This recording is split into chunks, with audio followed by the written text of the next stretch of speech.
find out. Hello. Hi. How are you? Can you like hear me and see me okay? I can see your dope cowrie shell and I can hear you all is good. Thank you. Yes, indeed. Before we begin, on a scale of 1 to 10, how are you feeling mood-wise today? Like a solid 8. I feel like the only thing stopping it from being a 10 is just the fact that I woke up like an hour ago. Just had a long night, or you like to sleep? I had a long night. It happens. Semester kicking up, or are you getting the last little bit of rest you can before it starts again? We're technically still on break, but for my major that doesn't really exist because over winter break we kind of just have to grind on our portfolios. Oh. They're like due in 5 days. So yeah. So the portfolio is due right when a new semester starts? Well, for my school, we have portfolio day every spring. So we prepare for it. We have to have our portfolios ready by a certain date in January so that the studios can look at it, so that they can then book appointments with us, so that they can meet us in February. It's like it's stressful. It's stressful.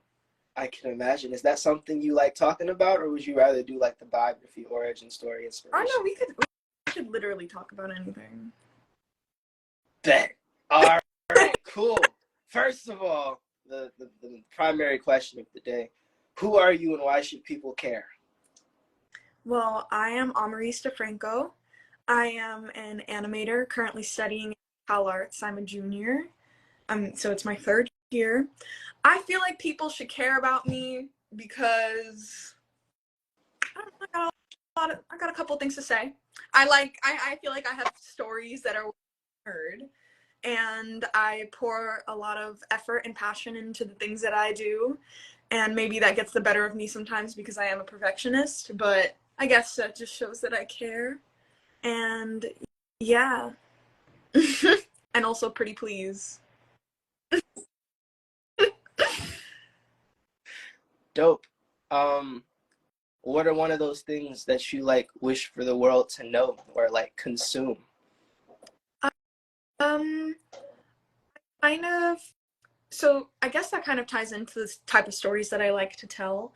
So I really like telling stories that are kind of just, I don't want to use the word mundane or slice of life, but I like to tell stories that are kind of untold almost, like kind of everyday experiences that people don't really see that much, get the glimpse into kind of the ordinary life of somebody whose story isn't really told as much as like, I don't know, like a villain fighting on like a massive scale in this big old fantasy world. No, I kind of like smaller slice of life mundane stories that are kind of just like the glimpse into a life of, I don't know, people who have,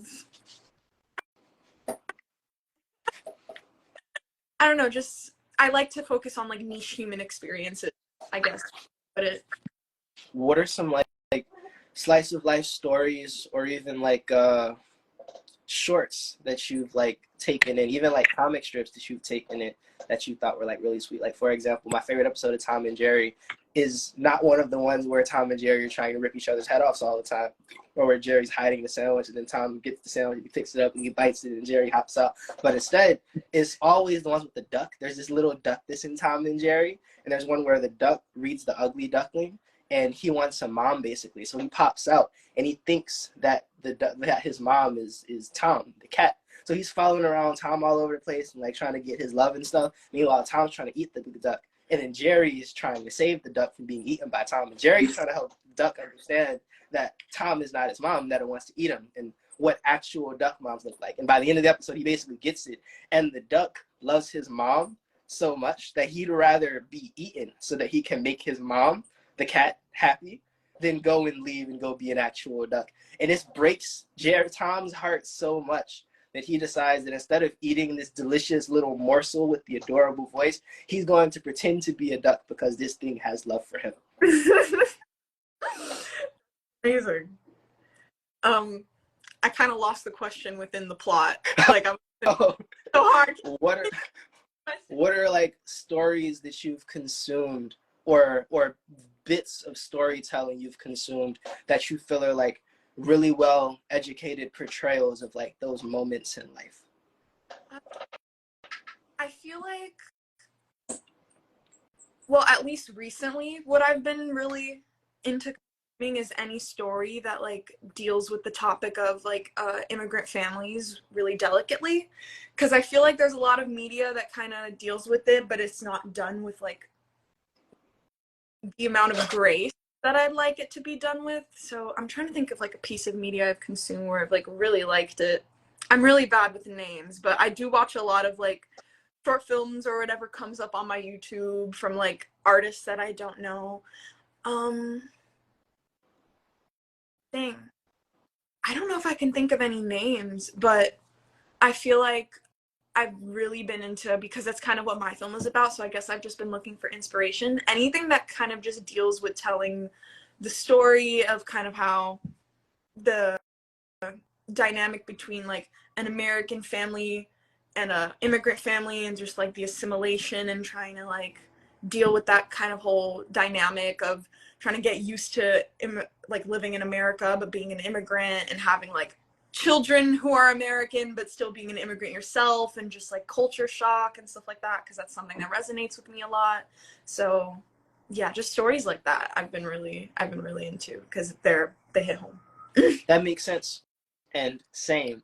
Yeah. And there seems to be a lot more that are being pushed forward now, but I think that's because now the children, like the first and second generation children of those people, are in positions where they can get those stories told properly. Whereas I think for a really long time there was an almost voyeuristic aspect to those films being produced, even with good intentions, and it led to a lot of like stereotypes or tropes coming out when those stories were like trying to be told in media. Yeah. Like on the biggest scale that I can think of right now, like a story like that I can think of would be like Elemental, that just came out, and it's like, it was a cute movie. I'm not going to share my opinions too much on that movie, because like I will go on a very like long-winded explanation of everything. Everybody's a critic, but I really did appreciate that aspect of the movie, where they delved into like the kind of dynamic between like this daughter who wants to kind of uphold her parents' wishes of what they came to this country to do, and the expectation and the pressure of that, and that whole, I think that part of it was done really well. And I've never seen it on like a scale of like Pixar, you know? So I definitely feel like now that us, the children of said immigrants, are growing up, and we're being able to tell these stories, and it's like now people are really hearing like a more a more real perspective on it, because I feel like everybody's tired of like the stereotypes or whatever. So it's really refreshing. Definitely. In having not only like the representation, but the power of production that exists now, with all these people in position to own their production companies and be writers and be executive producers now. It seems like people are delving more into like what diversity actually is, not just in terms of how people look, but the lives that people have, and the depth that culture and cultural change has. And I've been watching a lot of movies from the 80s and now realize that it's not necessarily a new concept, that culture is this malleable, shifting thing that happens a lot. But I think as the world becomes more globalized, when people make the products of media, we're no longer focusing on like, what's this one niche of people that we can appeal to and just hammer down. It seems like instead, like universal stories and universal experiences are being shown. And I think when you come from a literally culturally diverse background, the personality that's developed and the perspective that's developed allows you to tap into that constant, that those universal feelings and experiences that people connect to. Yeah, no, I agree completely. I agree completely. What are some media that you've consumed that are just like your favorite, that you can watch like 5 times in a row and not blink? Oh, dang. Okay. Hmm. So I'm really into rewatching cartoons a lot. Like I wish I got out of the habit of just like rewatching things like multiple times, and I wish I just watched new things. There's so many new shows that are out that I just have not watched because I'm too busy like rewatching like JoJo's Bizarre Adventures for like the fifth. Snap. But I feel like, yeah, probably like the most like the worst answer on this list that has nothing to do with anything we just talked about. I've been rewatching JoJo's for like the third time because I think it's like it's hilarious. I think it's a funny ass show. Adventure Time, I could always watch Adventure Time. Chowder, I'm a really big Chowder fan, absolutely. And oh, I'm like the biggest SpongeBob fan you'll ever meet. Like genuinely, I'm the biggest SpongeBob fan you will ever meet. And yeah, I feel like that's like the classic Amaris, like I have nothing to do, let me like watch a cartoon that I've watched 50 times lineup. That's like a good, yeah. These are not bad picks at all. Did you enjoy the SpongeBob stage play? Oh, the musical. Yeah. I actually did when it came out. I was a freshman in high school when it came out, so I was cringe, but I was free, so I listened to it unabashedly, and I actually really enjoyed it. I'm glad they executed it so brilliantly. I don't know why it was like really good. Like I think it was actually great, especially like transforming like a show like SpongeBob onto like a live theatrical stage and actually having the world be convincing. Like I thought it was nice. I actually liked it. Despite the haters, what they may say about the SpongeBob musical, I'm a fan.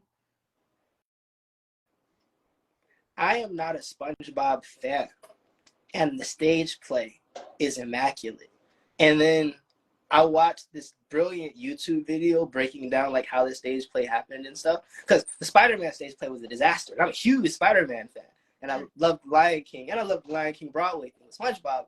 I wasn't allowed to watch SpongeBob as a child. So like I had no connection to it. And then my friends, they love SpongeBob. And they're watching the play. And I was like, this is actually great. And these people can dance. And these songs are good. Yeah. It's a whole thing.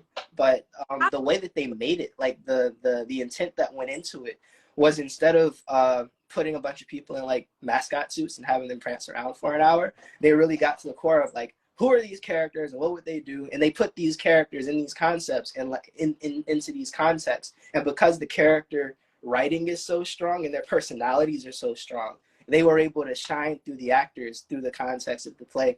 And it reminds us as artists the importance of like crafting characters that have their own motivations and their personalities built up from whatever experiences are informing the way that they act. Because like we don't know what the heck Patrick's backstory is on the 5th episode of SpongeBob when they got the Jacques Cousteau dude narrate and everything, but he acts like Patrick. Mm-hmm. Yeah, and how do you think we as artists can like put personality into our creations instead of just drawing stuff that looks cool and gets a bunch of views? I feel like just drawing from real life experiences, mainly just like drawing, like taking inspiration from people you know or things you've seen, like just anything that's real, because I feel like people can pick up on when something is like, oh, I just made this up and put no effort into it and I want you to believe this. People aren't going to believe that.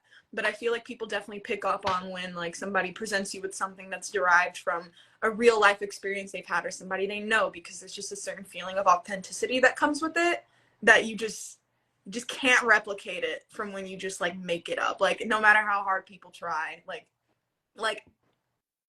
not to like go off on about SpongeBob, because I'm not going to, because I have self-control, but I have like a really big issue with kind of modern SpongeBob and what it's become, because I feel like, especially because like I watch the older seasons so much, and it's like I was literally like season 2 is like my favorite season of SpongeBob, because I just feel like it's like gold, because I'm like looking at it and I'm watching it and I'm like, dang, these writers are funny. Like I know that they have like funny friends. Like I know Patrick was based off of somebody.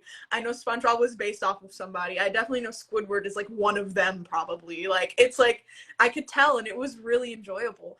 But I feel like as it's gone on and as they're like wringing it out for every like dollar they can grab out of this franchise, it's just becoming less and less like human.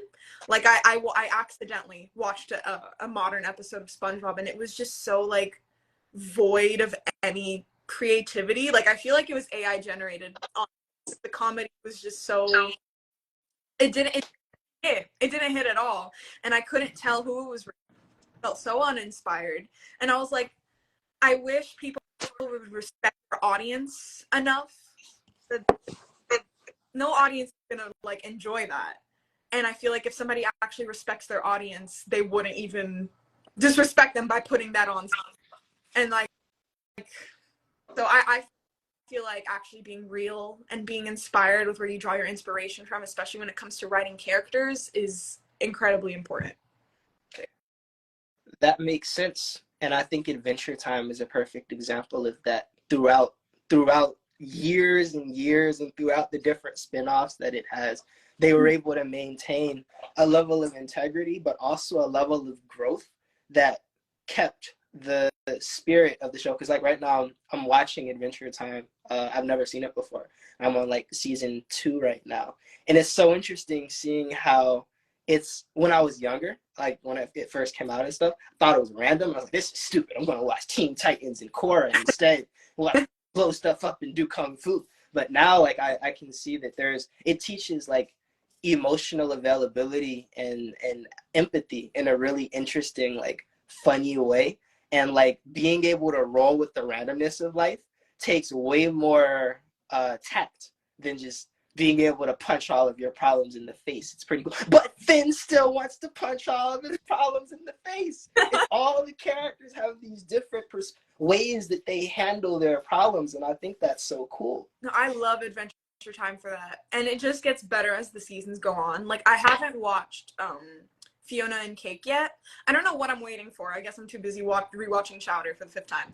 But I haven't watched it yet, but I can already tell that it's like gonna be such a great installment into the universe, because with every spin-off, all I've seen is that they've improved upon the world, they've expanded upon the world, and they've expanded upon the characters, which is what people want. That's what people want to see. Like the whole like character in Fiona and Cake, Simon Petrikov, that's like the Ice King, but like de-Ice Kingified. And I think that that's like, yeah, I want to see that. Yeah, I want to like explore that. And I already know it's good because I've seen so much fan art and so many edits, and I've seen people talk about it. I really am just waiting for nothing so that I can watch it. But I love that in a show, and I love that you could take a show like Adventure Time that kind of started out like this whole like quirky random thing, and later on became like such like a show of depth, and like then they talk about like really serious topics but with such grace. And I feel like that's really impressive. I don't think that that's easy to do, to like handle such serious topics but be able to have it reach like an audience of all ages, because children understand it, and people our age understand it, and people older understand it. And I think that that's really impressive. It definitely is. And I think the impact met by Adventure Time, Gravity Falls, and Steven Universe, I think it sets up whatever comes after that. I've heard of the Owl House. So one of my friends was like going really hard for the Owl House. So it seems like that tradition, I don't know what it's called, that era, the era of making, I don't like using the word progressive, but making those this media that can appeal to people on multiple different levels at the same time. It's like really important. Hopefully it keeps going. No, yeah, it is. And I love the Owl House. I recommend it to everybody. It's such a shame what happened to it, because like its production got cut short, which is so sad because it was such an amazing story, and I can tell the writers wanted to do so much with the world. But even with that like short end of the stick that they were served, they did so much with the show, and I know it meant so much to a lot of people. Like I liked the show because it was cool as fuck, but like I know that it really meant something to a lot of people, especially with like, and I know you said you don't like to use the word progressive, but like let's use it. Let's use the word progressive, because like it did do a lot, I feel like, especially for like the LGBT community. Like it had like a whole entire like lesbian couple in the show on Disney Channel. Like what? Like that's amazing. I think that like I genuinely think that made history, like as being like one of the first like on-screen kisses from a whatever something, I don't know. But I feel like shows like that are not only good because they're being like progressive, but also because they're just good. Like, they're not doing it just for the sake of like showing representation for a certain like marginalized group, but they're just actually like, the show is good writing, it's fun, the universe is fun, they make sure to reel you in, and it's like, I feel like it appeals to all ages, and I just think that's amazing. And it sucks that like studio executives are trying to really not get us to tell stories like that. Like, they say they want you to, and then they'll repost on their social media accounts like, oh yeah, happy Pride, happy Black History Month, but then when the creators will be like, yeah, I want to put in like a gay couple, they're like, we're gonna cancel your show. Like, it's a bit odd, but I'm rooting for all the directors out there and all the writers out there who want to tell those stories. Hopefully that'll be me one day. It definitely is. Would you like to talk about like your art and what it means to you and what you see it means to people based on this response? I found you because I be stalking the Haitian pages as I'm learning how to. I'm in my third year of learning how to be an authentic Haitian after being an Americanized, gentrified lump of clay for the last 20 years of life. We're in the same boat. We're in the same boat. Okay. I'm about that because that's a really big part of who I am. That's beautiful. Yeah. So I'm Haitian and Italian. I'm biracial. My mom's Haitian. My dad's Italian. Not like Italian, more like Bronx, New York, like Sopranos, like, yeah. So it's like, I never really, growing up, I always felt like I kind of had to like pick a side when it came to my culture. Like, I was too white for the black kids, and I was too white, and I was like too black for the white kids. Too white for the black kids. You know what I'm trying to say. Yeah, and it, the like, Earl Sweatshirt thing. Yeah, exactly. Yeah. Big like identity crisis central for like somebody growing up being like 8 years old and being told like I had to pick a side. And like I'm second generation. So my grandma is from Haiti, and it's like my mom speaks Creole. It was her first language. I don't speak a lick of it. Like, I don't know it at all. Like, we're the first people in the family to be like kind of like Americanized, I feel like, because my older brother and I were the first grandkids of the family. So it's like we kind of were born with a different lifestyle, and it's like I feel like I always kind of had to choose, so I never really claimed a side growing up. And then when I did start to like claim the Haitian part of me, I would have people tell me, no, you're not. And I'm like, like, what do you mean? Like, what do you mean? So I kind of have felt like for a long time, I've kind of had to try and fight to prove that I'm Haitian to people, which kind of gave me like a really unhealthy relationship with my culture. And when I started making my film, which was a year ago, I started production a year ago. I was supposed to finish it last year, but I have gone through a lot of changes since making it, and I feel like now I'm in a better place to kind of make it because I just know more. And I kind of wanted to make the film to kind of show people like, hey, these are my experiences. I really hope I get validated by the Haitian community. And that was not the mindset I should have gone into when making this film.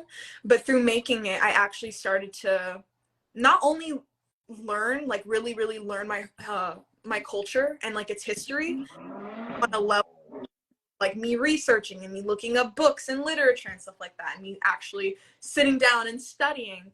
Not only was I doing that, but I was genuinely like connecting with the side of myself that I felt like was denied for so long. And it's like, now I have Duolingo, and I'm like learning Creole because they have Creole on Duolingo now. And I'm like trying to make an effort, and I go to my family gatherings and I don't feel like the oddball out anymore. I don't feel like embarrassed to be who I am. I don't feel like I really have something to prove to people anymore, which is something that I like genuinely thought I was going to have to deal with for my whole life. But I genuinely feel like I'm very comfortable in who I am. I know who I am. I have poured so much into my film that it's like, if anybody tries to tell me I'm not Haitian, then they're just like an idiot, because go ahead and make a film. Go ahead and make a film and come back and tell me I'm not Haitian. But it's been really healing to kind of work on it and kind of reach out to my family, ask them like their experiences of being like not only being an immigrant but just like being Haitian, so I could put it into my film. Even my best friend, she's Haitian, so she's from Haiti, so I asked her a little bit so that she can contribute. And like the voice actors I worked with, all of them are Haitian. One of them is literally from Haiti. I would have to like FaceTime her and like Zoom call her, and like she'd be like, oh yeah, I'm in blah blah blah, and I'm like, that's awesome. Like, that's awesome that I'm working with somebody straight from the source. But I just feel like after everything I've been through with kind of the pre-production of my film, I feel like I've been transformed with how I view myself and my culture. And it's been really nice because I didn't think I was going to get to a point like that. Like you said, like I've been living my life as like an Americanized Haitian. Like I'll eat the food, my family's Haitian, but like especially not speaking the language, and for a long time I felt like I had no tie to it, especially because I'm half white. Nobody in my family is mixed. It's just me and my brother. We're the only mixed people of the family, so it's like we definitely feel like the oddball out, and it's like that's sad. It's sad that like it's sad to feel rejected by your own culture at times. I don't feel like there's like a lonelier feeling in the world than that, but I really feel like I've healed a lot by making this, and I hope to share it with the Haitian community once it's finished, not just to get their validation, but to just tell this story, because I feel like people are looking for stories like the ones I'm telling. Like you could tell by the post you found me on, obviously people are looking for stories to be told about us, so I'm hoping I could do justice to that. That's absolutely amazing. Thank you. Yeah, and thank you for being not only brave enough, but also like being willing to put your talent and your energy and your like life into developing yourself so that you could bring things into the world. We're as artists, we're blessed and afflicted with this, like it's almost like a superpower, like being one of the X-Men. Like you can literally alter people's perceptions. And when we get an education of art, we learn how that altering of people's perception works and how that engagement with ideas works. But also that means we can sometimes embody those perceptions, and we have to figure out how they live in us and how to engage with them. And you being able to like take these things in and then create things and put things, that's like alchemy.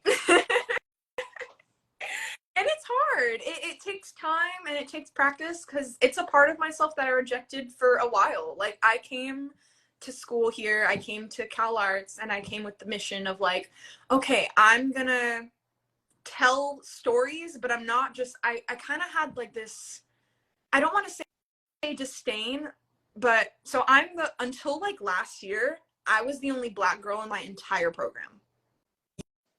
Yeah, the Black community at Cal Arts is very, very small. I feel like we make up probably like 3 or 4% of the school's population, like real shit. And I'm only, until last year, I was the only Black girl in my whole program. So I felt like there was a lot of like imaginary pressure on me to kind of like tell stories for the Black community. So I kind of came to school here and I was like, okay, I'm not going to do that, because I feel like that's a lot of pressure for myself. Like I just want to tell stories. Like I don't want to tell Black stories just for the sake of it, because I'm the only Black girl here and I feel like I got eyes on me and people want to see me make like blah blah blah blah blah. And like I kind of made a promise to myself where it's like I vowed to not tell stories. If I do tell Black stories, I don't want to show any stories of Black suffering, no Black pain. I'm not gonna like make an animation about like the protests or anything, because that's not why I'm here. I feel like that will be somebody else's job, but right here in this environment that I'm in, where I feel like I got a lot of eyes on me, I'm just gonna be authentic, tell stories that I feel like I want to tell, not stories I have to tell. And kind of coming into this idea of me making this film, I did like, I rejected this part of myself for a long time. So kind of coming to the idea of making this and like telling my story of my culture and blah blah blah blah blah, and feeling like I had something to prove, like maybe like I chilled out, I relaxed.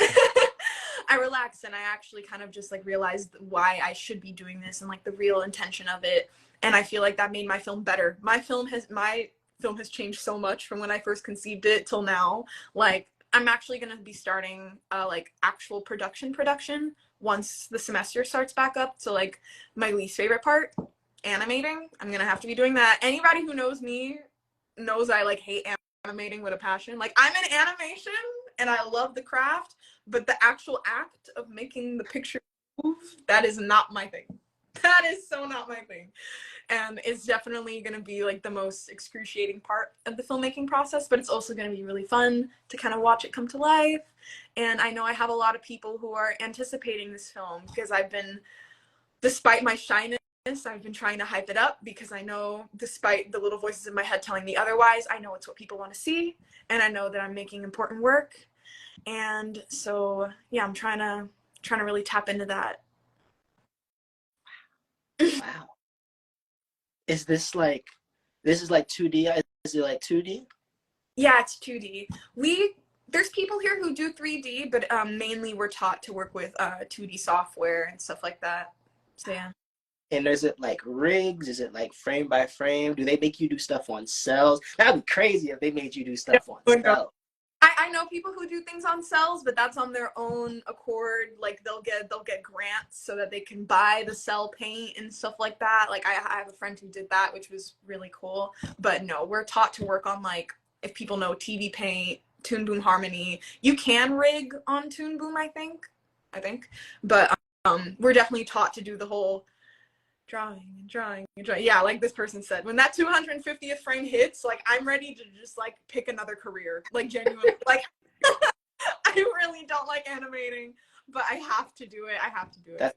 Because I want to be something. So yeah. Yeah, and there's this thing that happens if I've like 3 seconds, because people don't understand how long it takes to get 3 seconds. And after that third second, sometimes I'll just look at it for literally 5 minutes straight because I don't want to draw another frame. And it feels beautiful to just see, especially when you do like a dynamic thing where there's an up and a down, a nice little arc, when something goes into a nice little loop. That satisfaction almost makes it worth another couple days or weeks of just drawing your hand off. Almost. I don't know, but that's the animation it's such a minuscule part of my film that I'm trying to like trudge myself through it because I'm like, okay, I have a goal, I know what I want to do, and it's like and I feel like I have a lot of, not pressure on me, but I know I have a lot of eyes on me, especially from like my family, because I'm originally from Miami, Florida, which is like, if you're Black and you live in Miami, there's like a 99.9% chance that you're Haitian. Like that's just how it is. Like genuinely, like I was scared like when I was like in high school, like dating other Black kids, because I'm like, you're probably Haitian, which means we're probably cousins, which was like so so it was like that's like where the culture is. That's absolutely, like, I feel like Miami is like a cultural hub for Haitian people. I mean, it's an hour away from Haiti. So it's like, that's where people go to migrate. That's where my grandma migrated. So it's like, I definitely, like, coming out here, being the first in my family to leave the state, to come to a college to study something, and to then be like, I want to tell a story about my culture. It's like, whew, like I got eyes on me, and I'm hoping I make them proud. Not that that's my goal anymore, because like I said, at some point that was my main goal, just to make them proud. But now that that's not the central goal, it's still something I want. I hope they like it. As an artist that know artists, I've been around artists my whole life. You Black and you go to Cal Arts. We already proud of you. That's absolutely incredible. That's like they told me it's harder to get into this program than to get into the doctoral program at Harvard. And there you is right there making whole animation. That's crazy. Thank you so much. I'm just gonna say thank you, because I have a hard time kind of accepting when people are like, no, be proud of something. But I can recognize that this program, I mean, I've wanted to come to the school since I was in 7th grade. Like I made the choice to be like, I want to go to Cal Arts, and then like I applied and I got in, and now I'm in my 3rd year. And it's like, at some points it's really easy to complain because it's like, the food here sucks, the school's expensive, blah blah blah blah blah. But sometimes I really do have to kind of reel back and be like, no, this was a dream for a really long time, and now I'm here living said dream in a state completely across the country by myself, on like full scholarship, like barely paying a dime. Like I'm very, very grateful. I'm very, very grateful. Big ups to you. That's wow. You out here just existing. That's absolutely I don't you. I'll be joking, roasting people and stuff. You like, yo, freaking amazing. Snap. Wow. What up? I'm like, yeah. Um, hmm. You know, made my electricity go out for a second. Let's see. Wow. Okay. Who are some characters that are in fictional lands that you like greatly enjoy the portrayal of? Like for example, like for me, like Stitch, one of my favorite characters ever. Cause Stitch is Stitch already. And then he go to Earth and he pretends to be a dog. So he acts like he's not Stitch. But he's Stitch the entire time. And he's trying to do Stitch things, but he's also trying to act like a dog. And then when Nani's like, yo, I know you can talk, his whole voice changed. He hops up. He got 4 arms. He's like, all right. And then he gets smacked again. And he goes back to pretending to be a dog because he wants to be Lilo's friend more than he wants to go into space and be Stitch. So Stitch is like one my favorite character out of like everybody who are like in their portrayal some of like your favorite characters that exist. Yeah, no, and Lilo and Stitch is like one of my favorite movies. Definitely, I feel like one of the movies that got me into wanting to get into animation for sure. But oh man, I guess the first thing that comes to mind, because like I love this character so much, I really like Pearl from Steven Universe. I feel like she is such a well-written character, and it's like I love a character that's flawed.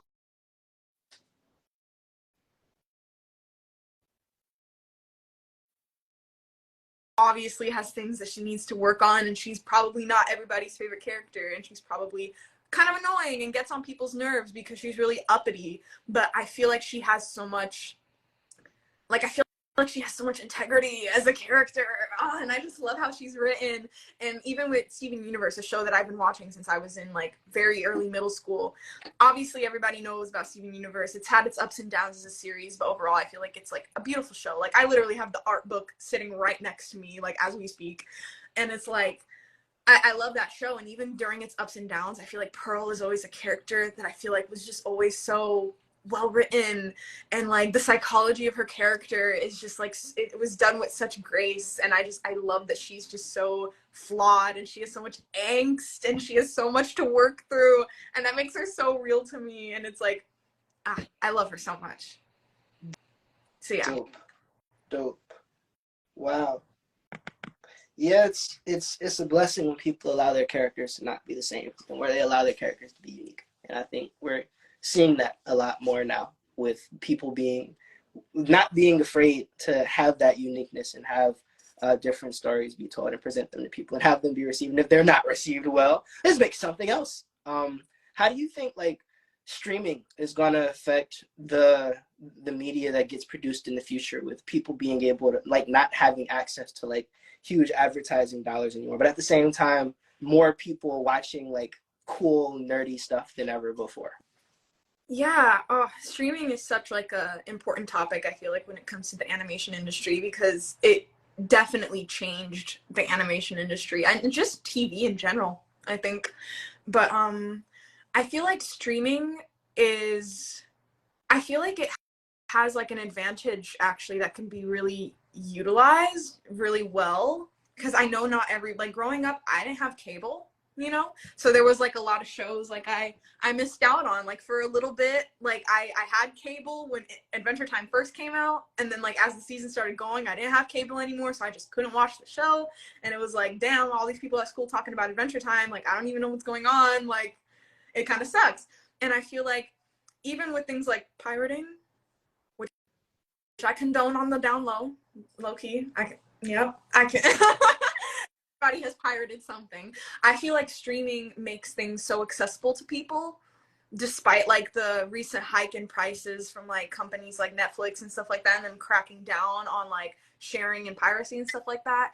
I feel like streaming makes things really available to like a wide scale of people. And even looking at like independent animators who are making entire pilots of shows and posting them on YouTube, a free streaming platform, like, and then getting their shows greenlit by like whole entire studios. Like I feel like that's a game changer, not only for the audience but also the people who want to make animations themselves.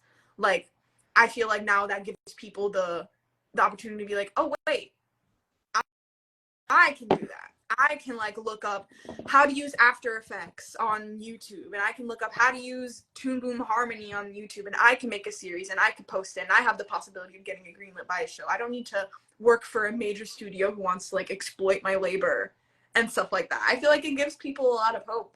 And I love streaming, me personally. I know people have their gripes with it, but like I've been able to watch like shows from the 90s because of it. I've been able to rewatch shows that I love very dearly, like Chowder.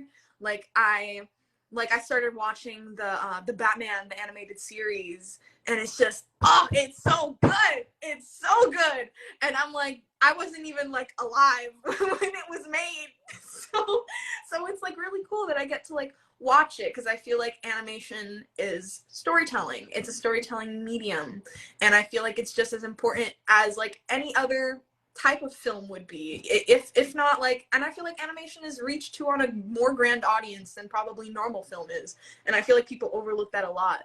So for me, streaming is like a major archive for all of that, and it's really nice that we get to have that in this day and age. And especially if not everybody wants to pay $14.99 to have Netflix every month, you could always go to Kiss Cartoon or Kiss Anime. You can always go to them. They're so reliable. Give it up for Kiss Anime. Shout out to the plug. You know? So I think that that's great. I think that that's great. Absolutely. And the beautiful thing about streaming is the internet in general that people never really had access to. It's like, even if you went to a library, went to an encyclopedia and like looked at all this stuff, even if you read about a book, you still had to find the book by itself. Whereas with streaming, there's a podcast I love called the Nick Animation Podcast. And they have like pretty much anybody that ever did anything related to anything Nick Animation whatsoever. And then they branched out, started talking to like voice actors like Tara Strong and people like that, and like directors and producers, and even like the dude that scored at the Last Airbender series. He broke down how we use like digital technology. Literally would have been around 30, 40 years ago in order to like make all these amazing things that we love. Like homie made the Iroh song and didn't make a whole version. He just, what we heard is what that man made. He just let it be. And when people wanted more, he was like, oh, y'all want more of this song? All right, then you have to go back to the drawing board. And like, there's a dude, Oscar Gutierrez, who's he's the dude that created El Tigre, the Adventures of Manny Rivera. And he talked about how like when he like was going to school and stuff, he only had enough bread to like go to school for like 2 years. So he like got this job in an animation studio, and they shut down because of some crazy Y2K stuff that happened. So his boss was basically like, yo, we don't own this building anymore. We can't take none of this stuff with us. So like, if you just so happen to be here with all these computers and I come back and these computers ain't here, sucks for me. Company already paid for it. And this man called his wife.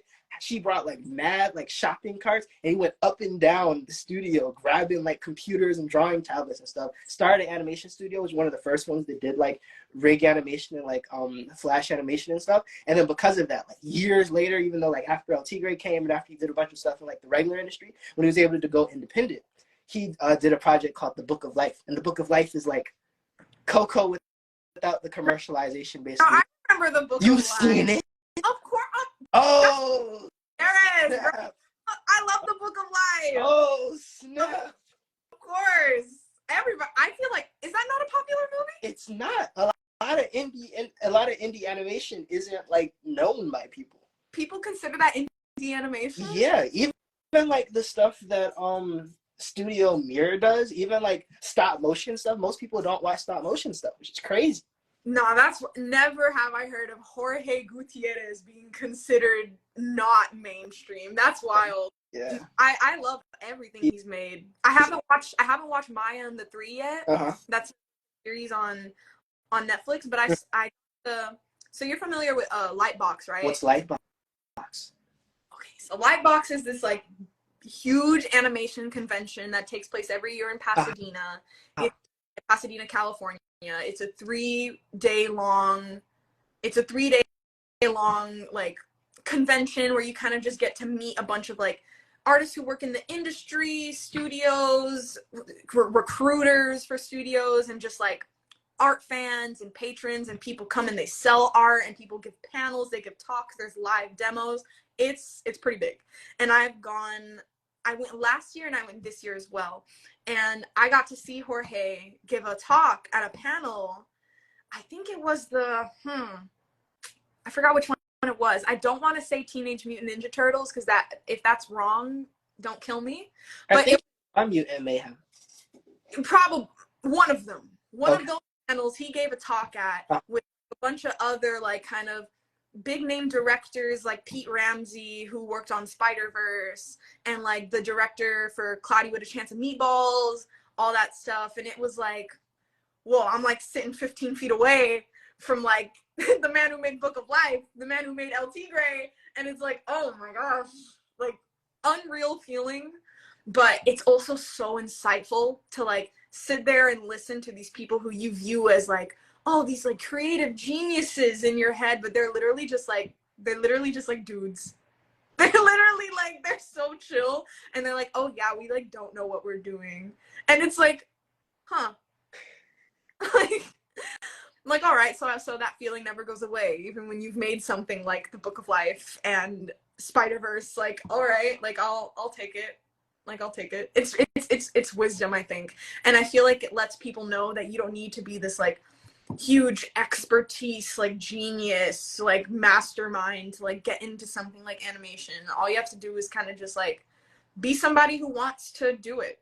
Be somebody who wants to tell stories. Because it's like seeing Jorge up on stage, like I could tell he was so like, that is like a person. Like he was just like an actual person. Like he wasn't putting up this whole ruse of like, oh yeah, I'm a big time animation guy and I like blah blah blah blah blah. No, he's like, and I really appreciate that from people like him in the industry who are like, who maintain their humanity even when they've made things that have like changed people's lives the way it has. And I feel like that's really cool.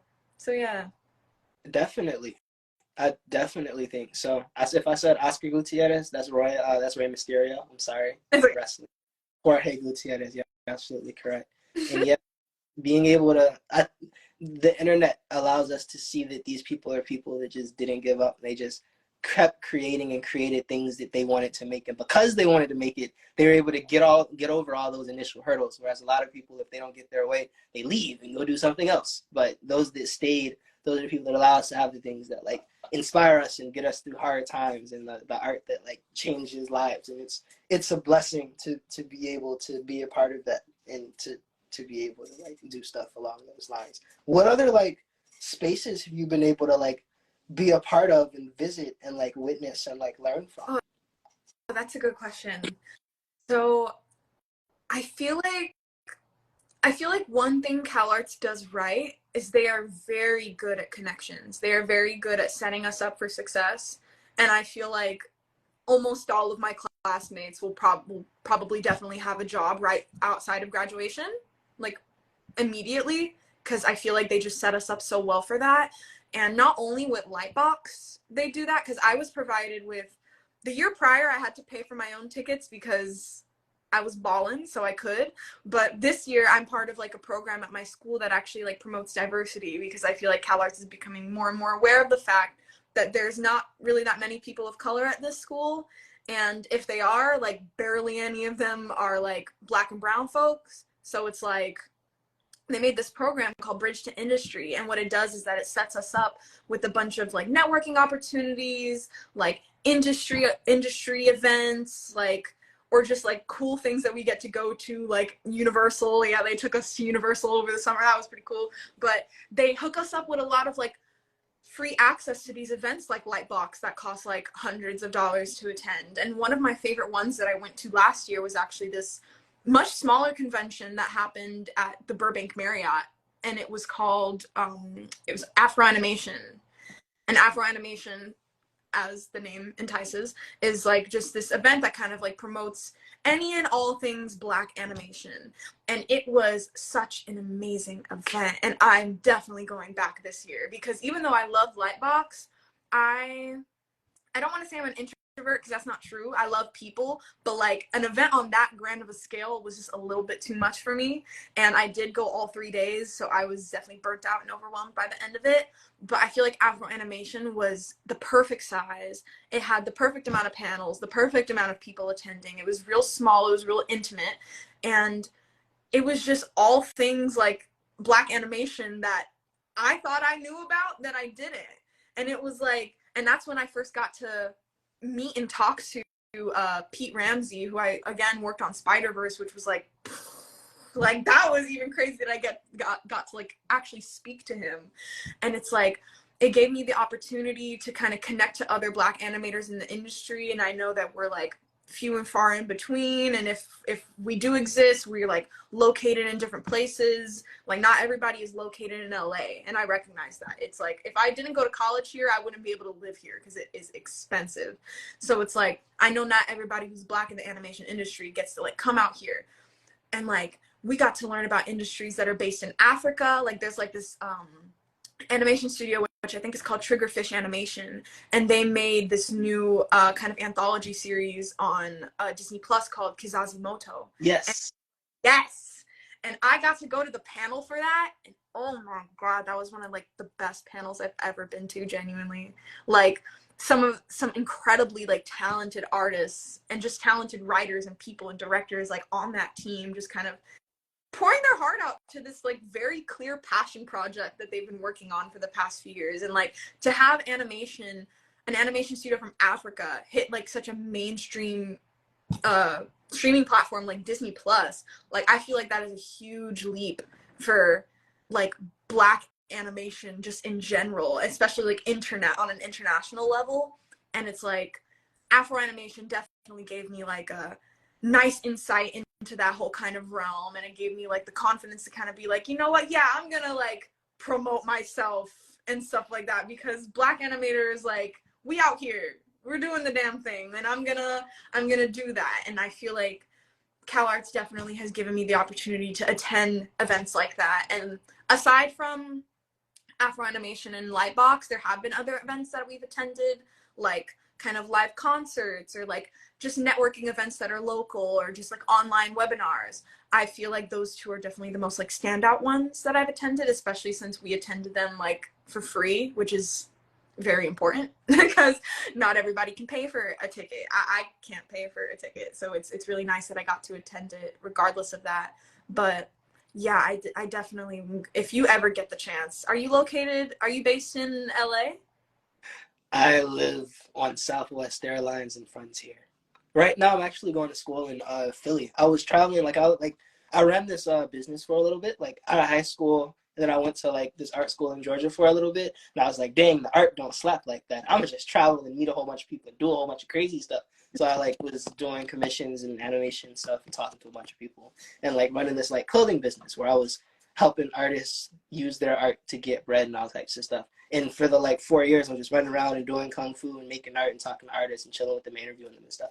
And now I realized basically that creating art and sustaining business are two different things that generally work in opposites with each other. And when it works, it's because there's passion and there's skill and there's luck. And if those three things aren't working in harmony with each other, things get jacked up. And I ran out of luck and I ran out of passion.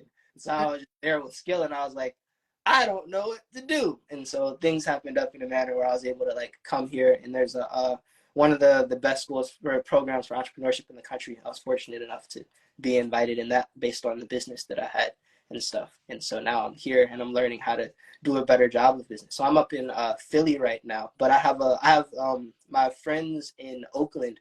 They run a convention called Afro Comic Con, and then a lot of my friends that are animators, they're in Atlanta and they're in the LA area. So every now and again I'll pop over to Atlanta and to LA. Yeah, no, I know Atlanta's definitely really big in that, but I feel like that's amazing that you're I feel like entrepreneurship and just the business side of animation isn't really something that's taught as much as it should be, which, like you said, leaves way for like projects like that to just like crumble to the floor. And it's like, it's really disappointing to see that happen sometimes, because I know people have like the passion and the skill there sometimes, but if they don't know the business, they don't know the business side of it, which is something I don't even know as much as I would be comfortable saying. Like I know that it's like a super important thing for animation, because at the end of the day, like, it is a business. When you come to these like executives and you're pitching an idea, these are people who are like, is this going to sell or is it not? And if it's not going to sell, it doesn't matter how much you like it, they're not going to green light it. And it's like, that's just the sad reality of it. So you have to kind of make yourself be marketable, which at times is really exhausting, because not everybody wants to kind of pander to like the the industry eyeballs of the world, but it's like that's just a necessity sometimes. So I feel like it's really cool that you're learning entrepreneurship. I might take a couple of business classes once I graduate, take some online courses in that, because I feel like I don't know as much about it as I should, especially as like a up and comer who wants to do like big things in the industry. I feel like I got to know my shit, especially as like a Black woman. So I really got to know my shit. But I don't know, if you ever come down to LA, I recommend Afro Animation very much. I recommend Lightbox, but just I don't recommend going all 3 days. I would not do that again. I am not doing that again, but I will go back to Lightbox because it's such an amazing opportunity, and there's recruiters there. Like you like it's really nice. So definitely come to Pasadena for Lightbox and come to Burbank for Afro Animation. Like I recommend those highly. They kind of changed my life. Yeah, most definitely. I'm definitely gonna like. I've learned the magic of renting cars like last year now, and like yeah, just being able to like go on these adventures and like see all these cool things, and also like the like animation showcase. Basically, I went to SCAT. SCAT is in Atlanta, and like being able to see people's projects in all these different places and being able to talk to them and like not just how they did it, but like what informs their creation is these things oftentimes we can't find like people's projects like on YouTube and stuff. So sometimes these are the only times we're ever going to see something before it gets put into a vault or like kept on a hard drive and then deleted when somebody leaves their school. So like it's a blessing being able to have access to these spaces. No, absolutely. I feel like that's going to Cal Arts, like being able to watch all my friends' films at the end of the year and stuff like that. And it's such a nice feeling to start to like see your friends like go viral, like just have their film like do like really well. Sorry about That's that. funny. Overloaded my phone. My bad.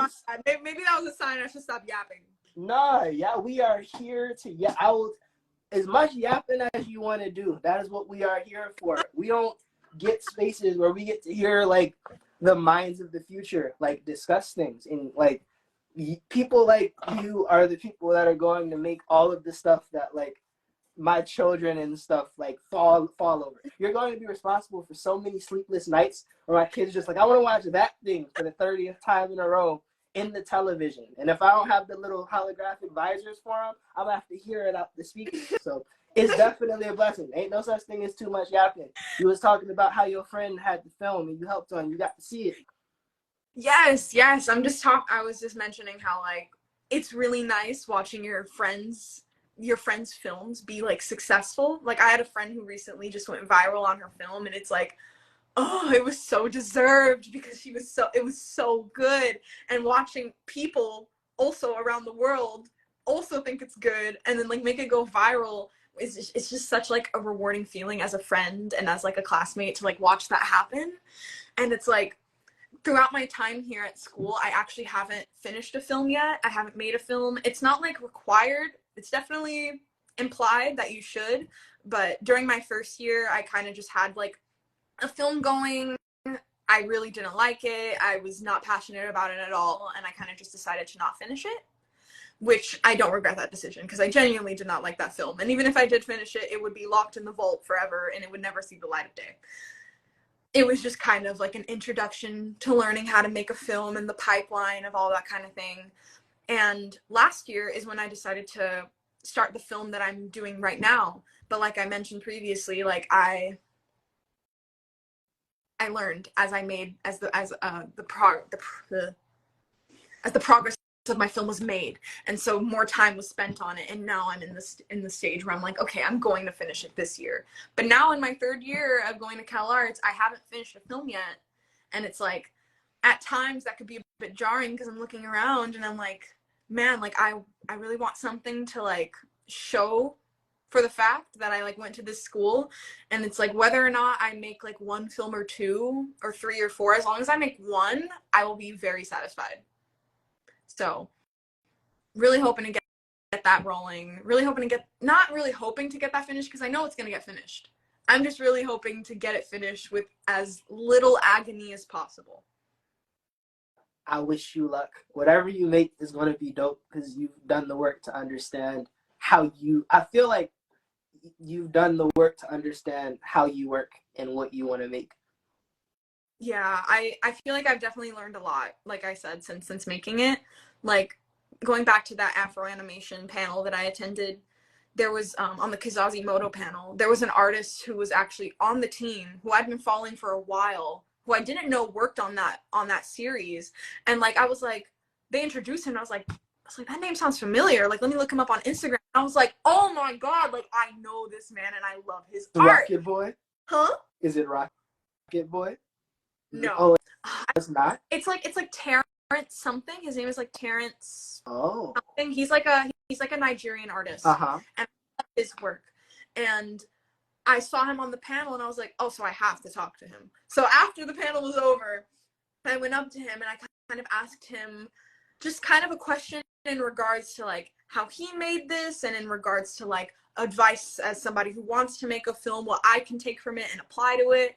And it's like I feel like I went up to him asking for him to give me like this like magical little pot of gold of advice, something that I've been waiting to hear so that my film can finally like click. But that's not how that works. And he just told me the same thing everybody else has been telling me. And he told me exactly what I already knew. He's just saying something that I feel like I needed to hear again. Because the problem with me is I feel like people will tell me things and I'll be like, yeah, but I won't actually like internalize it and digest it. But hearing it from somebody who I revered as highly as him, I was like, okay, so there is no secret formula. Like there is no like recipe to this. Like you just got to do it. So I was like, okay, like fine, I get it. I get the hint, universe. Like I'll go ahead and I'll do it.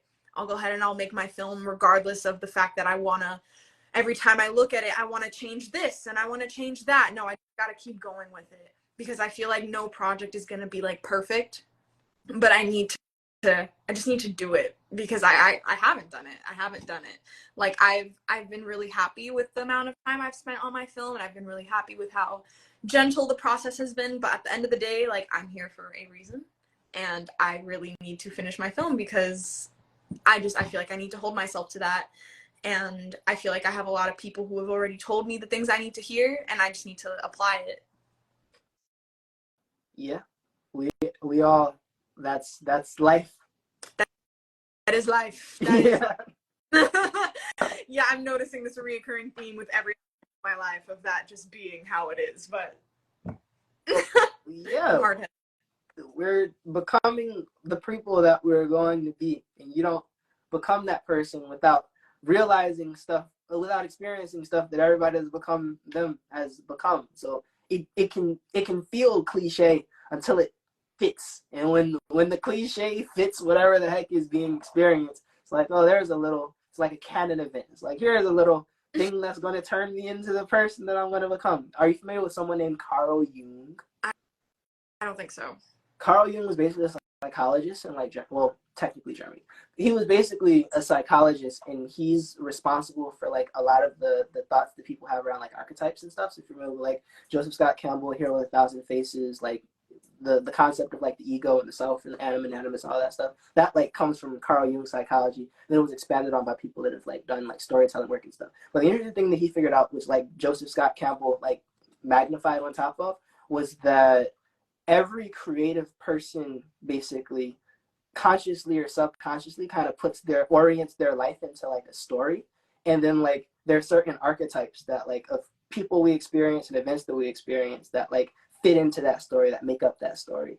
And that story starts with us like not necessarily having like a conception of like ourself and our identity or whatever. And as we like go through these different experiences and come across these different archetypes and like have different types of things that happen with all those things intertwined, then we get closer to like that identity that we either desired in the first place or that we developed to overcome the things that we experienced in life. Mm-hmm. And so like that's like one of the tools that can be used anytime there's like either uncertainty or a lapse in communication, is like the work of like Jung and like Jung's process of like organizing things into stories. And also it works for like storytelling as well. And I wanted to like ask you, in terms of, there's a lot of people that have like cool ideas and cool designs, but these things don't often add up into like a finished project. What are some things that helped you figure out how to take like your cool ideas and designs and concepts and inspirations and like put them into like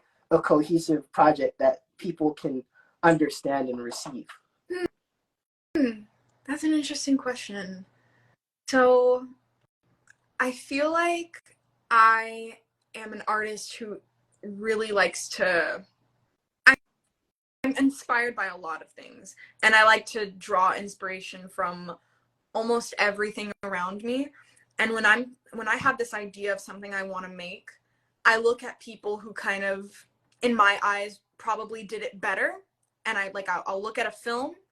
Like I have a project right now that I'm working on that I'm not going to talk about because it's like nothing yet. It's just like an idea in my head. And what I've been doing recently is I've been watching a lot of movies that are kind of in that same realm of what I want to do. And I'm like, oh, okay, I like that about it. And I'm picking that. And I'm like, oh, okay, I like this about that one, but I don't like this about that one. And I'm like picking. And I'm kind of looking at people who accomplished the same thing I wanted to accomplish. And I'm looking at how they did it, the things they did right and the things they did wrong. I feel like knowing the things they did wrong is a lot more important than knowing the things that they did right, because I feel like once you know the mistakes to avoid, the path like will become a lot clearer for the things that you have to do right, because it becomes a lot more natural. And so with me, a lot of the time I just draw things without really having like a storyline for them yet. I just like draw and make the design and come up with the story later, which is like, who knows if that's working out for me. But I'll do that and I'm like, okay, I'm at that stage where I'm gonna have to start like chiseling this idea of mine, and I don't really know what to do because it's kind of just like this big like cluster of like everything I want it to be, and it's filled with like a lot of flaws, which I feel like that's like a point in storytelling where people can get really overwhelmed because it's like you don't know what to cut, you don't know what to change, you don't know what to leave the same, because this is your baby, this is your like precious baby and you want it to be perfect. But I feel like really letting go of that idea of making it perfect is what helped me a lot, because I feel like I'm a perfectionist in a lot of things, and I feel like that holds me back because I can never progress without being like, no, every stage needs to be perfect. My progress needs to be like this. But no, the progress is going to be like that. And that's okay. That's how it's supposed to be. So I feel like kind of just learning, being receptive to all feedback of all sorts from every direction, from every angle, is really, really incredibly important. And also just stepping outside of yourself and, like I said, like doing your research, learning from other artists, learning from other filmmakers is just so, so important, and has definitely helped me a lot, because I've been at that stage where I'm like stuck. I was stuck on my project for like a good like 4 months where I was like, I don't know how to progress. Like I have this idea, I have this vision, but like the story ain't adding up. I don't know what the style is even gonna look like. I don't know what to do. And I kind of just had to like go outside, touch some grass, I don't know, like watch a nice movie, read a book, like take inspiration from like everything around me instead of just like honing in on this tunnel vision idea of what like I want my thing to be. And it's like I feel like that can apply to probably every aspect of my life, honestly, that like little set of advice. But especially when it comes to like making an idea come into fruition, come into something, I feel like just not being so precious with it is really the best advice I can give. And still advice, I'm trying to take my own advice to this day. So it's like I hope that answered the question. It definitely does, because the beautiful thing about this part of existence is learning that questions and answers are information, and how they're received is up to the listener. They're not up to like the person putting the information out. There's a lot of information swimming around, and it's beautiful because it gives us the freedom to like engage it from any angle we want. You've produced information that has given me access to Afro animation, which I didn't know about. Lightbox, which I've been sent like ads for, but not like really intelligently thought about it until now. I gotta go hunt down this Terrence person now, figure out who the heck that is. Like there's in communicating with you, there's like information that's been presented now, and the different people that view this over time will get different information out of it. And that's the blessing of being able to like inhabit this space. Is it's just a minefield of so much information, and there's so many different ways to engage with it, and so many cool things that can happen with it. And like being able to like, you ever like poke a fire and see all the sparks just like fly up? Mm-hmm. It's like that. Mm-hmm. Yeah. So it's a blessing. Thank you for being willing to like feed into that pool of information. There are not many people that exist like you in the world, and because of the work that you do, more people that might not have the combination of things that you have in life to be the person that you are will be able to like realize themselves and have inspiration in their journey to like become the people they're gonna become. That's like a really, really, really special thing. Thank you. And I'm really honored that you asked me to kind of come and do this. I didn't know like my insight was something that people wanted to hear, I guess. But I'm really glad that what I said is like of value and that you're actually taking something from it. Because I mean, going to the school I go to with such like absolutely incredible artists, like all of my classmates are so talented and are just like so intelligent with their craft, and it's like sometimes it's really easy to feel like unextraordinary when you're surrounded by the extraordinary at all times. But it's like I also have to remember that I'm here for a reason and that my insight is very valuable to people, and that I come with a perspective. I feel like every individual comes with the perspectives that is unique to them, and it's kind of just like honing in on that and knowing how to actually like articulate it and verbalize it and materialize it. I feel like that's like where the skill comes into play. But yeah, no, I really value like an art space. I really value art communities. I find it really important to also kind of step outside of art communities to gain like human experience and knowledge and value. But I also feel like there's just something so special about being able to like find this community of people who do the same thing that you do, like animation, and being able to bounce ideas off of one another and kind of like form this like not a hive mind, but like kind of just this like space where you can talk about everything that, because you know that everything you're talking about, they know exactly what you're talking about. And it's just like, you can't find that everywhere, especially I feel like with animation. Like I thought animation was like a lot more popular than it actually is. It's like sometimes I'll tell people, they're like, I'm like, yeah, I do animation. They're like, oh my gosh, like, wow, that's so like awesome. I'm like, is it really? Like, is it actually? Like, okay, like I'll take your word for it. But yeah, so yeah, thank you. Absolutely. And yeah, it's being able to tap into these ecosystems is like huge, and being able to feed and be fed. That's the whole point of an ecosystem. It's cyclical, and we're fortunate with the internet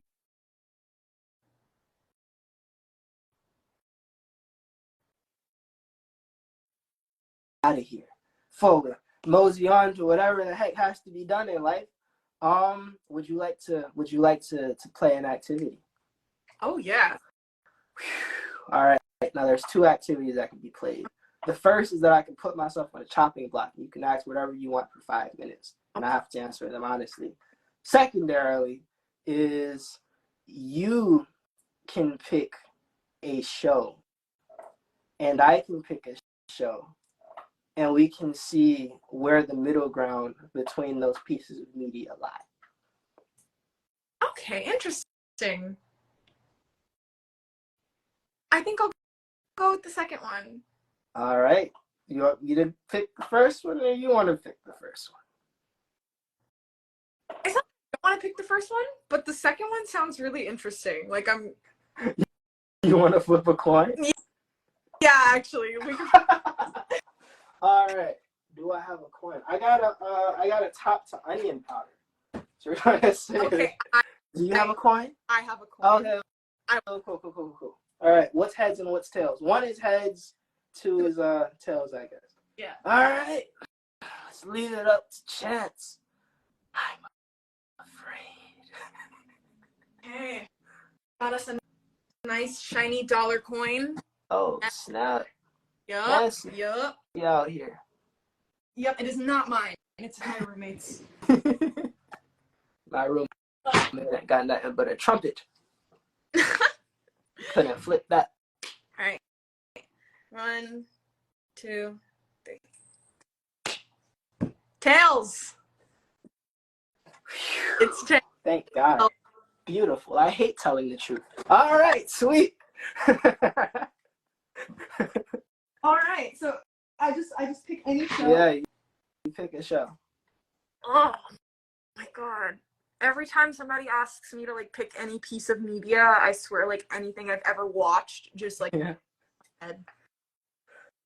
Okay. Does it, and are we talking animation? Anything. Okay. Okay. I got it. All right. Okay. What's your decision? I Dream of Jeannie. Is that a show? It is a show. It's from like the 40s, like from like. It's, never watched that. yeah, Okay. it's super old. Okay, and I picked Better Call Saul. Oh, dang. All right. I know this related to Breaking Bad, the lawyer dude. Yes. Have you not watched it? Nah, it was really slow. Like I finished Breaking Bad and my heart was like beating out of my chest, and then they shot Walter. And I was like, what the heck is this other show gonna be? And I started watching it, and this dude is just time is just Better Call passing. Saul rep. Let me give it. Let me promote it. Okay. Really quick. Why should we watch it? Okay, I love Breaking Bad. Like I Yeah. love. Like here's like the tier for like good shows, and I feel like that is right here. So it's an amazing show, but I feel like Better Call Saul is like right here.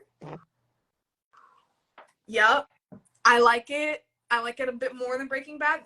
They're both such like unbelievably amazing shows, but there's something about the way Better Call Saul is written, the way it's shot, its cinematography, and just the way like kind of delves into the characters that I think is just done so masterfully. And it's like, it's definitely not as high stakes. Well, it's not as action packed as Breaking Bad is, but I don't feel like that's a bad thing. I feel like it's such an interesting world, and I will say like the first season and like the half of the second season are a bit slow, but it picks up. Like I don't even want to, I'm not going to spoil it because I really want you to watch it, but like it's just it's like the best show of the year to me. Like it's like my favorite show right now, and I finished watching it like last year. So watch Better Call Saul. Really? Yes, it's good. It's great. It's fantastic. This will be considered because I'm studying writing right now, and like slow burns period. Like I watched Silence of the Lambs not too long ago, and when there's like a slow burn, it's not like unseasoned chicken. It's like a roller coaster, and it's just going up. And if you mess around and like doze off when the roller coaster is like going up, then you'll blink and you'll wake up and you'll think it's just going like this way, and it's actually gotten to the apex, and when it drops, everything happens. Yeah. And if you're studying writing right now, oh my God, Better Call Saul's writing is like masterful. I think like genuinely, I feel like there's only like a couple of bad episodes, and they're not even bad. They're just like slow. Just I wanna tell everybody to watch it because I heard so many people say, you see, like I've convinced somebody. I have convinced somebody to watch it. I just think it's amazing. And it's just like, especially coming from watching Breaking Bad, because I finished Breaking Bad and immediately started Better Call Saul afterwards. But it's like, I like it a lot. Like, especially like the characters, like Saul himself, like looking at his backstory and looking at how the whole world like intertwined. Like after watching Better Call Saul, Walter White feels like an irrelevant character. Like he genuinely feels like it's like this guy really just came in out of nowhere and like fucked everything up because they were all in it together before he came in. Like seriously, like it's good. It's good. It's good. And the ending, I'm not gonna spoil anything, but it's just crazy watching it all unfold. I recommend it to everybody. This will be considered after I finish. I'm watching Reacher right now, so after I finish Reacher, I might go and hop into Better Call Saul and see what the heck that's about. Okay, and now we need to find the comparisons between Better Call Saul in a show made from the 40s. Yeah, I shot myself in the foot with that one. Dang. I Dream of Jeannie is basically like one of the like classic sitcoms of the era. Like it's from an era where people had just come off of like stage plays and like radio plays and stuff, and TV just started allowing people to do like really that 3-camera setup system. And like the 3-camera sitcom setup was invented by Lucille Ball and Desi Arnaz, who's from like the Lucy Show and stuff. So like shows that came after that, even like Gilligan's Island and stuff, those are like shows where they started figuring out what is a sitcom and what's the structure and what kind of content we're going to use. But because they hadn't figured it out yet, they were just doing some craziness. And like I Dream of Jeannie as it's structured is like exactly the same as like a romance anime in terms of its structure. You have like the dude who's like focused on his task, and the girl is just like OP for no reason and mad competent, but like she don't care about nothing because she's mad competent, so she just be ruining this man's life, and it's absolutely hilarious. But like the middle ground between freaking I'm a lawyer and I be dealing with criminals is Saul like competent as he seems so incompetent in Breaking Bad? Is he because he's not like a real lawyer? Is he a real lawyer? Oh, you're frozen. All right, Breaking Bad's what here. DC has to say the higher. Yeah, absolutely. She's frozen. We don't know if she's here right now. One day I'm gonna get a Scottish accent. It's gonna be over for everybody. But yeah, right now she looks like this on the screen. Is that one hand? One hand, like that. So we don't know if she can see or hear anything. Can y'all see or hear me? Am I muted too? That would suck. Oh, she is muted. I see the little request button. All right, let's see if this works. Otherwise, I'm gonna have to remove this one, and yeah, that's what I'm gonna have to do. Let's see. Cancel button, and then hey. All right. Let's see. So then I hit invite, and we'll see what happens. Oh my gosh. There I'm you so are. sorry. So sorry. Kuna Matata, I did the same. At least you ain't destroy the live when yours happened too. I have like this app blocker on my phone for like purposes, and if I use my phone for like if I use Instagram for like 3 hours or more, it blocks it. So it blocked it. So I had to go and like bypass the block and then come back, and it was it's for productivity and it works. But you were saying, oh snap, yeah, is Saul a real lawyer or not? oh, he's like okay. I think he's like a legitimately great lawyer. He is just like so like conniving and schemy. Like he's a dirty lawyer, but he's really good at what he does and he knows the law. But he's just he has a really like dirty backhanded way of doing things. And it's like that's kind of what gets him into most of the shit in the show, because it's not like any secret to the Breaking Bad universe that it deals with like the cartel and like kind of just like criminal activities. So that's when he just starts being like the defense lawyer for like criminals, which gets him into deep shit, because then he like gets a run in with the cartel and ends up having to defend like one of their like main guys. And it's like that just leads to like a snowball of like shit show, or like a shit show. But he is a legitimately good lawyer.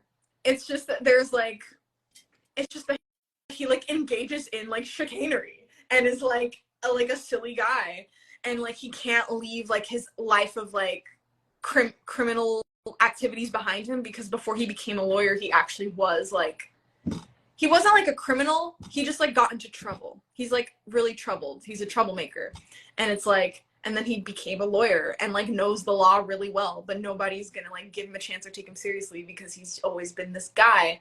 His name is Jimmy McGill. That's his real name. His name is Jimmy McGill, and they call him Slippin' Jimmy because he's just like that's like his street name or whatever.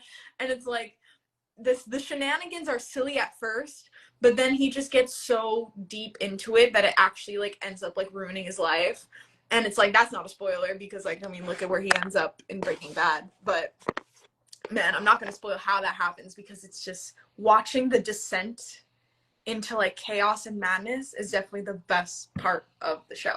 And it's like he has this lady who actually in similar ways to the female protagonist in your show is very competent, and that's his love interest. But the thing is that they're both two very flawed people. I've been noticing this like trend of me just loving a good, well-written, flawed character because she's like also a lawyer and she's great at what she does, but she also has like these tendencies to want to do bad things. And I feel like it's just because of like both of these characters are kind of like mentally not really completely there. And it's like they are both great lawyers. One of them is a little bad, one of them is like bad, and then they both influence each other and feel each other's like bad habits, which ends up in the end both of their lives are ruined. But it's like really fun to watch. Yeah, it's fun to watch balance. It's fun to watch chaos, and balance is chaos. And I think that's what makes media interesting. You get to experience people like ruining each other's lives, but it's for fun. It's entertainment. It's not real. That's how we feel. People that create them are so talented at manipulating emotions. It feels real. It genuinely feels so real. And there's so many moments in the show where like I genuinely had to take like a week break from watching it because like they just dropped like the biggest bomb, and I'm just like, oh my god, like, oh, like I'm disturbed. Like you need to give me a moment before I just jump into the next season. Like, oh, it's so good.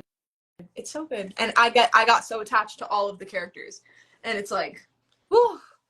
Nobody in the Breaking Bad universe ends up having a good fate. They all end up suffering a terrible fate. And it's like that's just how it is. I've accepted that. But it's nice to watch. Hey, well, I will most definitely be checking out Better Call Saul. People apparently, if you want to learn how to be nice with the character writing and such, and probably world building as well, definitely cinematography, most likely lighting, because their lighting team is ridiculous. Their editing team is ridiculous as well. Yeah, I don't know like what like crack they're serving everybody on that like team, but every aspect of that show is good. Like I've had like some of the issues I had with Breaking Bad are so minor. Like I say issues very lightly even because it's just like things that I wish were different, but it's like there are very few things in Better Call Saul that I wish were different. Like no show is perfect, but like it's just like they kind of like perfected, the director definitely like perfected his craft with this one, I feel like. So yeah. Jim Gaffigan out here doing great work. I don't know if it's Jim Gaffigan. It's Jim Gaffigan is a comedian. It's Vince Gilligan. Whole different person right there. You with these names. 0 for 2 right now. On a comedian. That's funny. I'm Maurice. Hmm? How do I pronounce your name? Yeah, it's Maurice. Oh, cool. There we are. There's now I'm 1 for 2. Beautiful. You got it. All right. Well, thank you very, very, very much. Merci beaucoup for allowing me to interview you. Muchas gracias por la entrevista, because I unfortunately learned Spanish before I learned my own language. But we back now. We got Duolingo, ma platform. So it's going a bit better for me here. It's free. Duolingo is free. Yes. It's a blessing. What's your favorite sentence to say in Creole right now? Okay. I am very bad at speaking it, but let me. I'm gonna embarrass myself first. If I want to say, where do your parents live? I say, Kikote Palgon Yoab Viv. There we are. No, but that sounded correct. Oh snap! I can like write it and understand it, but like speaking it, oh my god, it's so hard. What's a sentence I can say right now that won't embarrass me? Oh snap! I'm like thinking back to my Duolingo.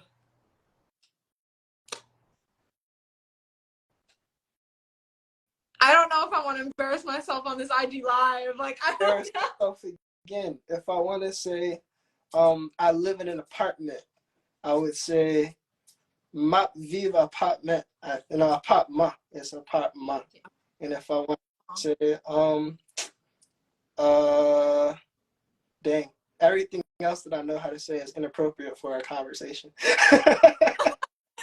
Hey, but the people in the chat are cheering you on. What's up? Oh God. I can say he eats rice and beans. Whoa. How you say he eats rice and beans? Li mange diliac sospoa. Diliac sospoa. Yes.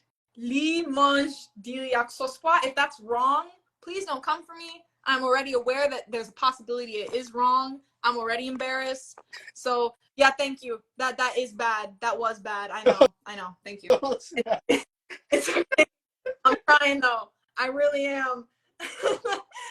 Check on me like in a year from now. That's a fact. We're gonna be out here acing all of these cultural Haitian tests in a year. There's an army of Haitians in the Juaso army now, because a couple of years ago we made a comic book based on the Haitian Revolution and learned a lot about like Dessalines and Toussaint, Tantoya, and all them cool people. And now fortunately they come and they make things interesting. He said that's actually good. There we go.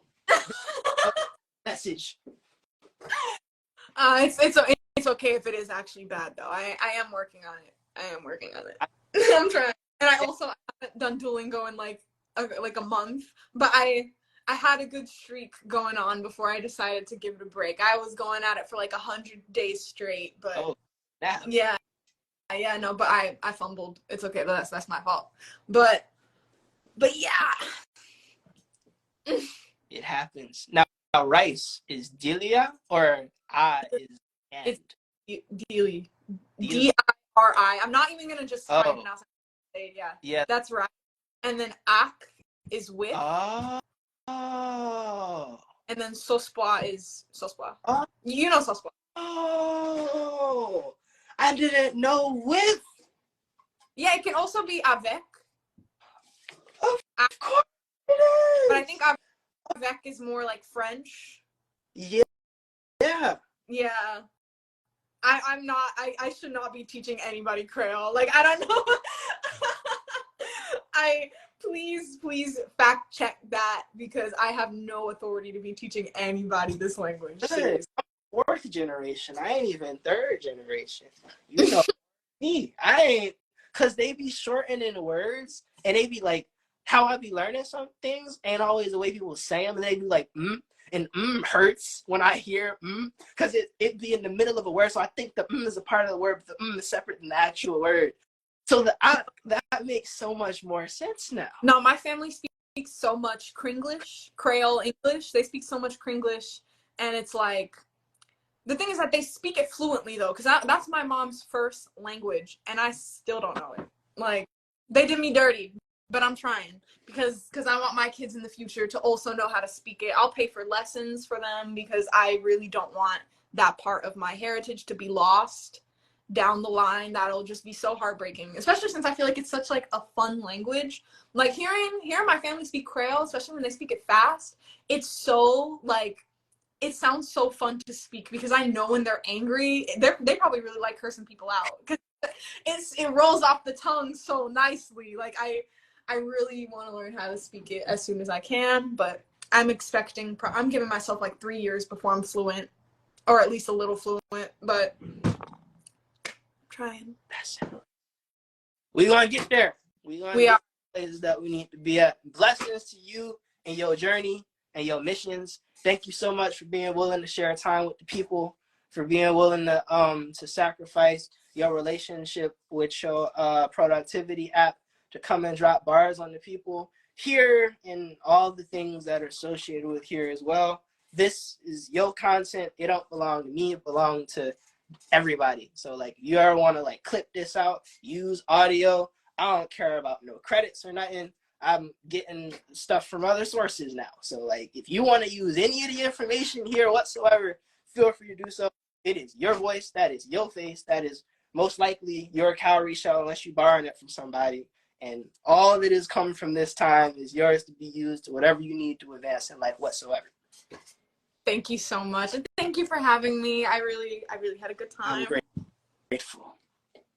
But yes, hopefully we will remain in communications with whatever project comes up. I'll definitely be updating because I had a bunch of people reach out to me after I kind of posted that thing on that account about my film. I'll be updating everybody from when it's finished. Hopefully that will be sooner rather than later, but it will be finished nonetheless. But thank you so much. I really appreciated this. Most definitely. Yeah. Enjoy your day and your semester and your new year. Thank you so much. You do the same, and we will get better at Creole eventually. Thanks. Eventually. Peace. Bye.